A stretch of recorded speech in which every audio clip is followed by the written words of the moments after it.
Hi dears, നമുക്കിന്ന് ഒരു ഷാളിനെ എങ്ങനെ 3 ഷാളാക്കി മാറ്റാമെന്ന് നോക്കാം. ഇതുപോലെ നീളത്തിലുള്ള ഒരു ഷാൾ എടുക്കുക, അതിനെ രണ്ടായിട്ട് മടക്കണം. എന്നിട്ട് അതിനെ ലെവലിന് പിടിച്ച് ഒരു നിരപ്പായ സ്ഥലത്തോട്ട് അല്ലെങ്കിൽ ടേബിളിലോട്ട് നമ്മളിങ്ങനെ ദൂരത്തിടണം. എന്നിട്ട് അതിനെ കോണോട് കോൺ മടക്കണം, ഇത് ഈ കാണിച്ചേക്കുന്ന പോലെ. എന്നിട്ട് നമുക്കൊരു ത്രികോണ ഷേപ്പ് കിട്ടും. അപ്പം അതിനെ നമ്മൾ കട്ട് ചെയ്തെടുക്കണം.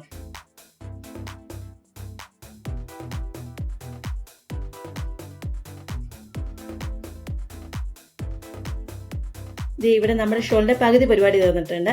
അതിനെ നമുക്ക് ഒന്നുകൂടെ കട്ട് ചെയ്യുമ്പോഴത്തേക്ക് 3 ഷോളായി കിട്ടുന്നതായിരിക്കും. ഒരു വലിയ ഷോളും 2 ചെറിയ ഷോളുകളും. ഇനി ബാക്കി വന്ന പീസിൻ്റെ ലേസ് നമ്മൾ കട്ട് ചെയ്തെടുക്കണം. ആ ലേസിനെ നമ്മൾ ഒന്നിച്ചാക്കിയിട്ട് നമ്മുടെ വലിയ ഷോളിൻ്റെ മുകൾ ഭാഗത്ത്, അതായത് തലയിലിടുന്ന സൈഡിൽ നമുക്ക് കുട്ടി ചോദിപ്പിക്കാവുന്നതാണ്.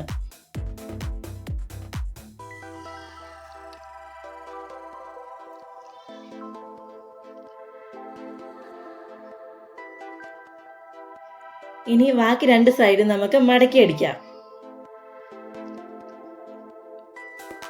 അതുപോലെ തന്നെ ചെറിയ ഷോള് നമുക്ക് സൈഡ് മടക്കി അടിക്കാവുന്നതാണ്. ഇതുപോലെ വലിയ ഷോള് കിട്ടും. വീഡിയോ ഇഷ്ടമായെങ്കിൽ സപ്പോർട്ട് ചെയ്യണേ.